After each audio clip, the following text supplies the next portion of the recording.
মদের দোকান উদ্বোধনের প্রতিবাদে মহিলারা, মদের দোকানের সামনে বিক্ষোভ মহিলাদের। সবং ব্লকের মশাগ্রাম এলাকায় বিক্ষোভ মহিলাদের, হাতে পোস্টার প্ল্যাকার্ড নিয়ে প্রতিবাদ মিছিল। পরিস্থিতি নিয়ন্ত্রণে গিয়ে বিক্ষোভের মুখে পুলিশকে ঘিরেও বিক্ষোভ দেখান মহিলারা।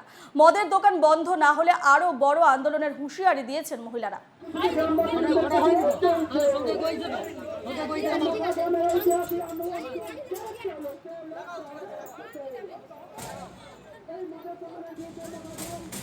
আমরা এই বিষয়ে জানবো, ফোন লাইনে রয়েছেন আমাদের প্রতিনিধি ইন্দ্রজিৎ সাহু। ইন্দ্রজিৎ, মদের দোকান উদ্বোধনের প্রতিবাদে মহিলারা এবং যদি মদের দোকান বন্ধ করা না হয় তারা বৃহত্তর আন্দোলনে নামার হুঁশিয়ারি দিয়েছেন, সেখানে পরিস্থিতি এখন কেমন, কি বলছেন মহিলারা? দেখো, এই ঘটনাটি ঘটছে আজ সকাল থেকেই। ঘটনাটি ঘটছে পশ্চিম মেদিনীপুর জেলার সবং থানার দশগ্রাম অঞ্চলের মশাগ্রাম এলাকায়।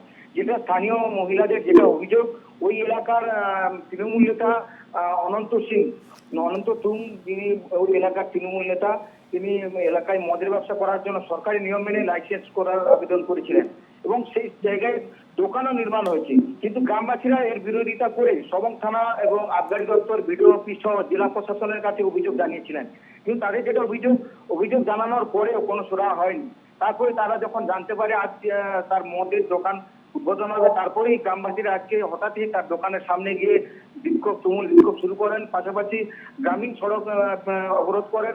এর পাশাপাশি দোকানের দুদিকের যে তালা রয়েছে তালা লাগিয়ে বিক্ষোভ দেখাতে শুরু করেন। এই ঘটনার খবর পেয়ে ঘটনাস্থলে সবং থানার পুলিশ আসেন এবং সব পুলিশ আসার সঙ্গে সঙ্গেই মহিলারা পুলিশকে ঘিরেও দীর্ঘক্ষণ ধরে বিক্ষোভ দেখায় এবং পুলিশের সঙ্গে তর্ক বিতর্কে জড়িয়ে পড়েন মহিলারা এবং হাতে লাঠি ঝাঁটা নিয়েও বিক্ষোভ দেখাতে শুরু করেন।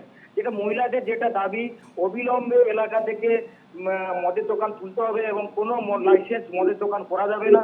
কারণ ওই এলাকা দিয়ে স্কুল ছাত্রী সহ কলেজ ছাত্রী যায়, যাতায়াত করে এবং যে কোনো মুহূর্তে মদের দোকান হলে যে কোনো মুহূর্তে ওই এলাকায় দুর্ঘটনা ঘটতে পারে। এই দাবি নিয়েই তারা আজকে ওই জায়গায় বিক্ষোভ করেছিল। ইতিমধ্যে আপাতত পরিস্থিতি নিয়ন্ত্রণে আছে বলে জানা গিয়েছে। বেশ, ধন্যবাদ ইন্দ্রজিৎ।